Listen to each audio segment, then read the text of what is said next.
Coming up today, the National Assembly is set to elect its new Speaker and Deputy Speakers after the ruling party agreed to let the main opposition party take Parliament's top job. Catching practically everyone off guard, South Korea's central bank cuts its key interest rate to a record low 1.25%. First, more chopping and changing is expected at the top of North Korea's power structure as Pyongyang announces a meeting of its Supreme People's Assembly. Stay tuned for these stories and more.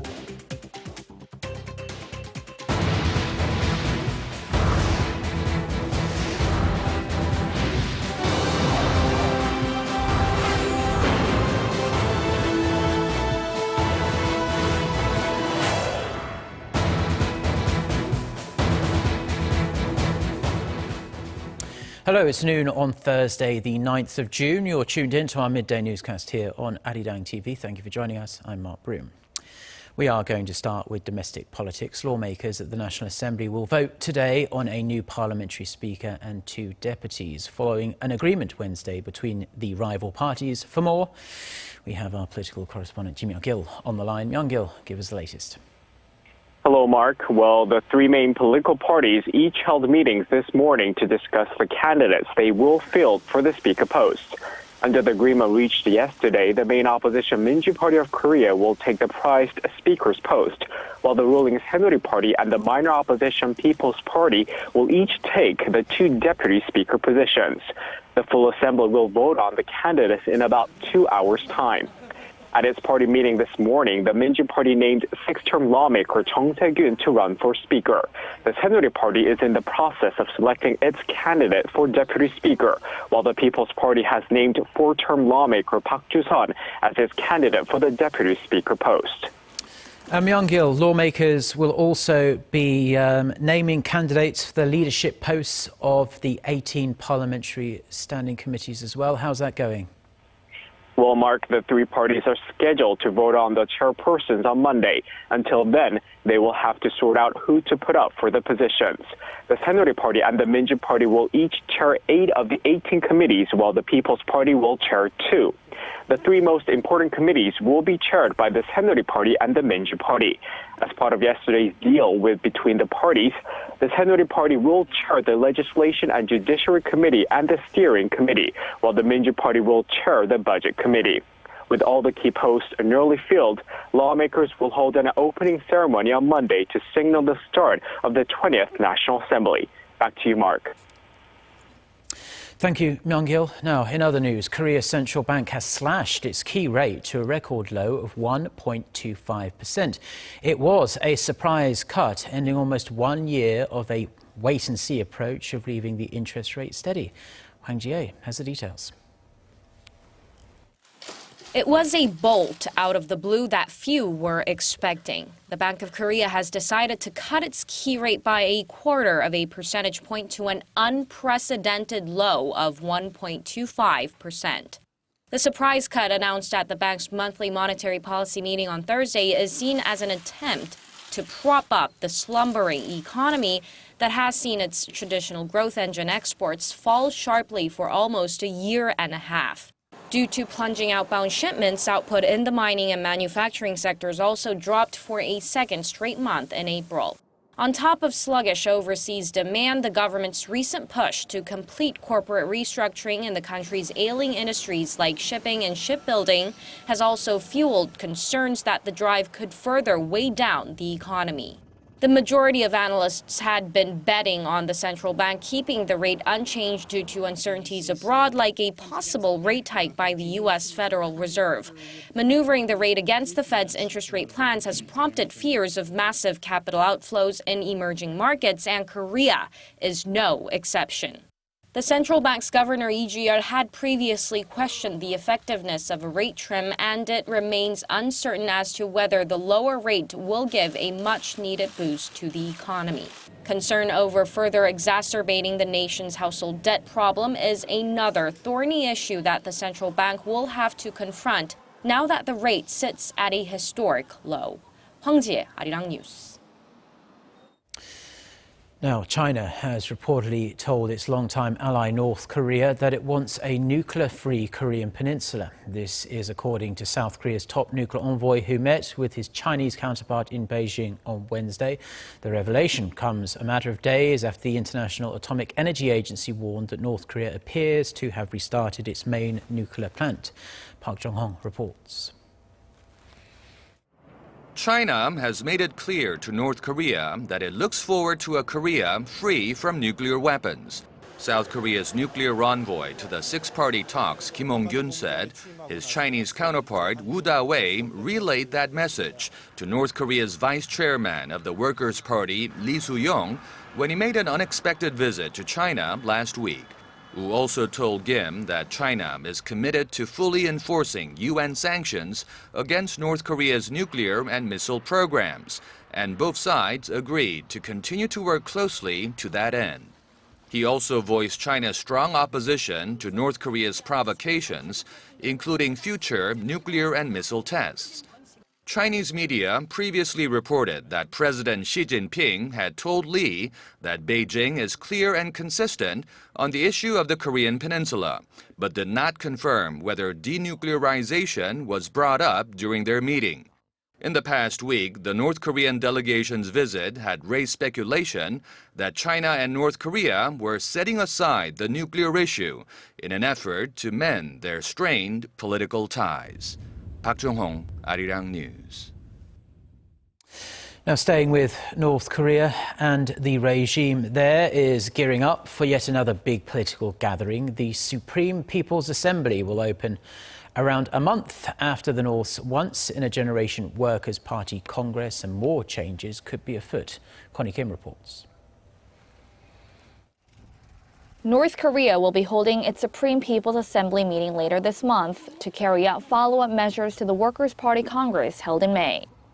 The North state-run Korean Central News Agency said Thursday that the fourth session of the 13th Supreme People's Assembly will be held on June 29th in Pyongyang. The Assembly is the highest branch of state power in North Korea that establishes basic principles for domestic and foreign policies, adopts a state budget, and approves decisions by the state leadership. The annual meeting, coming a month after the landmark party Congress, is expected to carry out additional personnel reshuffles and lay out the details of North Korea's economic and nuclear development plan. North Korea watchers in Seoul say the Supreme People's Assembly meeting will likely revise the North's constitution and further cement Kim's control over the regime.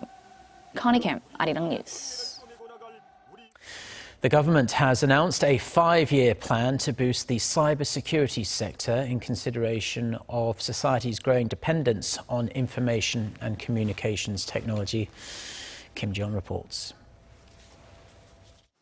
ICT development has become intertwined with a broad range of civilian sectors, including medicine and traffic. But behind the technological advances are an increasingly broad range of cybersecurity threats. The economic losses stemming from cybersecurity threats in Korea alone are estimated at more than $3 billion a year, more than double that from natural disasters. To address these issues, the Ministry of Science, ICT and Future Planning has come up with a 5-year plan to boost the country's cybersecurity sector.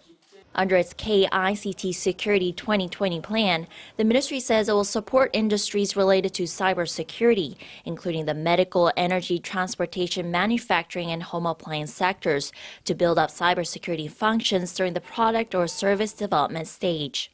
The ministry will also devise plans to support the development of smart surveillance cameras, bioforensics, and video analysis based on big data in the future.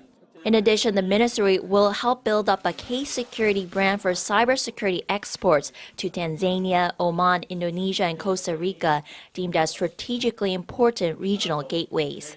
The ministry believes nurturing the cybersecurity sector, which it views as a new growth engine for the government's Creative Economy Initiative, could help create more than 100 cybersecurity startups by 2020 and produce 19,000 new jobs in the process. It also says the plan could help triple Korea's cybersecurity exports from the current volume to more than $3.9 billion by 2020. Kim Jeon, Arirang News. Now, German auto giant Volkswagen is moving ahead with recalls and compensation plans in major markets to remedy the fallout from its emissions cheating scandal. But, as our Kim Min-ji reports, that hasn't been the case for Korea. Volkswagen's so-called Dieselgate scandal has sent its car sales downhill in major markets across the world. Sales of Volkswagen cars in the U.S., for one, came to about 28,800 last month, down over 17% from a year ago. In fact, sales have been on a steady decline since the German car maker admitted to having used a cheat device that manipulates emissions data.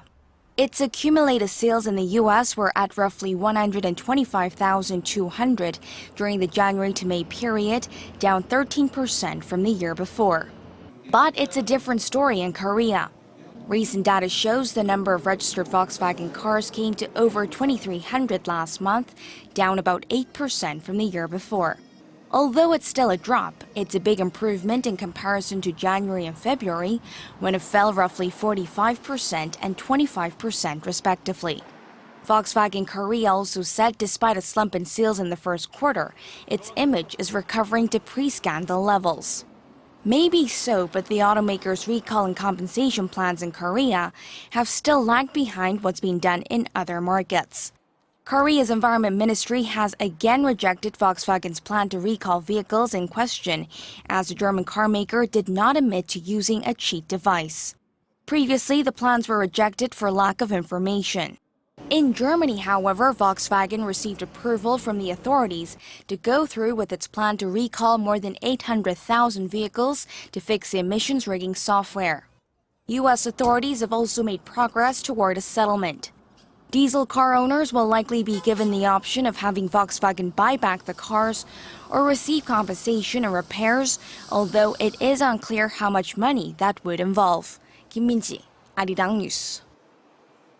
Samsung Electronics is expected to see strong sales of its Galaxy S7 series in the second quarter of this year. According to industry sources on Thursday, Korea's #1 tech firm is forecast to sell about 15 million units of its newest smartphone models in the April to June period.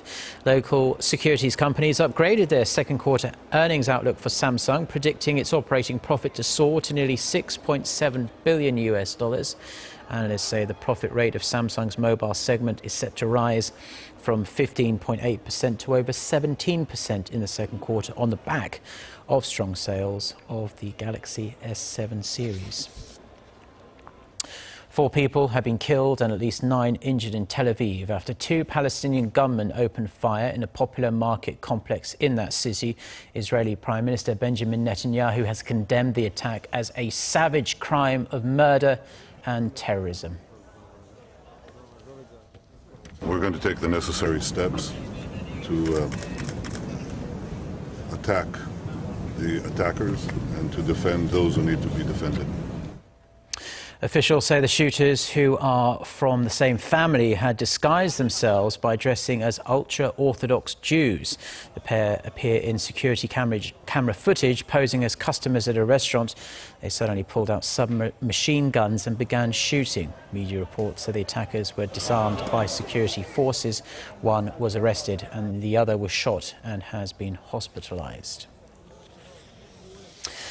Tennis superstar Maria Sharapova has received a 2-year ban for a failed drug test, putting her career in the balance. The Russian is set to appeal the decision, saying it was unduly harsh. The 29-year-old tested positive during the Australian Open in January for using a kind of medicine that is primarily a heart disease treatment, which was added to the banned substance list at the beginning of the year. The tribunal ruled that although she might not have used the drug for performance-enhancing purposes, she was still responsible for having it in her system. It also means the 5-time Grand Slam champion and the richest woman in sport will miss the Rio Olympics, for which she had been provisionally picked. Now, football superstar Cristiano Ronaldo has topped Forbes' annual list of the world's highest paid athletes across all sports. The Real Madrid forward had earned $88 million in the last 12 months, with over $56 million coming from his salary and $32 million from endorsements. It's just the second time an athlete playing a team sport has topped the list, with Michael Jordan being the first player to do so. Ronaldo's arch rival Barcelona's Lionel Messi was the second biggest earner with $81.4 million. NBA star LeBron James was third on the list, taking home $77 million.